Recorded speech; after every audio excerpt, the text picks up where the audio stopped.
बिस्मिल्लाहिर्रहमानिर्रहीम। अस्सलाम वालेकुम। पंजाब के तमाम बोर्ड्स के 10th साइंस के स्टूडेंट्स के लिए मैथमेटिक्स के मोस्ट इम्पोर्टेंट क्वेश्चंस की वीडियो सीरीज़ चल रही है।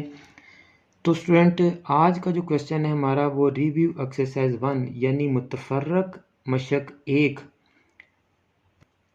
का क्वेश्चन नंबर 2 और उसका पार्ट 2 है। वो कह रहा है सॉल्व बाय फैक्टराइजेशन, कि आप इस क्वेश्चन को फैक्टराइजेशन से सॉल्व करें। अब चूंकि इस क्वेश्चन में उसने हमें इंस्ट्रक्शन दी है, डायरेक्शन दी है कि आप इसको सॉल्व बाय फैक्टराइजेशन यानी फैक्टराइजेशन से ही सॉल्व करें, यानी आप इसको तजज़ी के ज़रिए ही सॉल्व करें। उर्दू मीडियम, हम इसके ऊपर क्वाड्रेटिक फार्मूला नहीं लगाएंगे और कंप्लीटिंग स्क्वायर का भी मेथड अप्लाई नहीं करेंगे और अंडर रूट से भी सॉल्व नहीं कर सकते।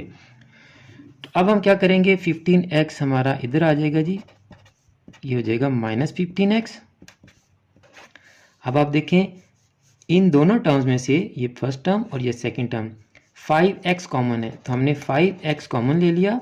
तो अंदर क्या बच गया हमारे पास, x -3 इज इक्वल टू 0। 5 3 15 और x।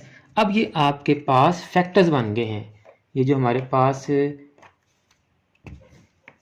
क्वाड्रेटिक टर्म थी, क्वाड्रेटिक एक्सप्रेशन था, इसके ये दो फैक्टर बन गए। एक फैक्टर ये है और दूसरा फैक्टर ये है।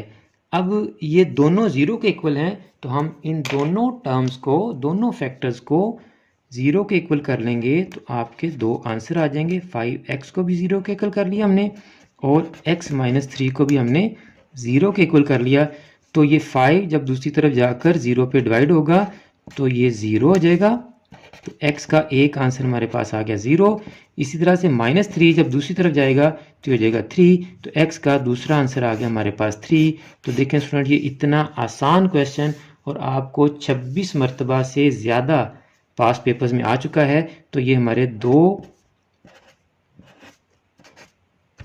आंसर आ गए, सोल्यूशन सेट आ गया, रूट्स आ गई, हल सेट आ गया, जो मर्जी इसको नाम दे लें। उम्मीद है कि आज का क्वेश्चन भी आपको समझ आ गया होगा। अगर आप कोई भी मोस्ट इंपॉर्टेंट क्वेश्चन की वीडियो मिस नहीं करना चाहते, सारे मोस्ट इंपॉर्टेंट क्वेश्चन सीखना चाहते हैं, तो आप जल्दी से हमारे चैनल को सब्सक्राइब कर लें, बेल आइकन को दबाकर ऑल नोटिफिकेशंस को भी ऑन कर लें, ताकि आपका कोई भी मोस्ट इंपॉर्टेंट क्वेश्चन मिस ना हो सके। और आप इन वीडियोस को और चैनल की दीगर वीडियोस को अपने क्लास फेलोज और फ्रेंड्स के साथ भी लाजमी शेयर किया करें, ताकि आपकी वजह से उनका भी फ़ायदा हो सके। मुझे भी अपनी दुआ में याद रखा करें। जज़ाकल्लाह।